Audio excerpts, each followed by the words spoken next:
Hello, I'm Marielis with WTI. Every period of time we need to exfoliate our face. That's why I like to use this facial cleansing brush.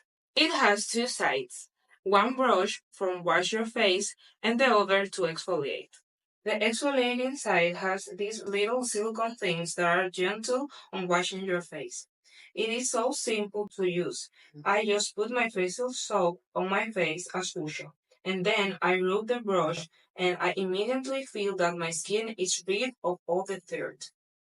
On this side of the brush, I wet it, and then I put my liquid soap, and this way it is distributed evenly. And since it is very small, you can take it everywhere. You can put it in your purse, in your cosmetic bag, travel bag. I like to use it because where I live it is very hot and the air is very humid, so we sweat a lot. But with this, I can get rid of that skin and dirt. This is my skin before and after using the brush.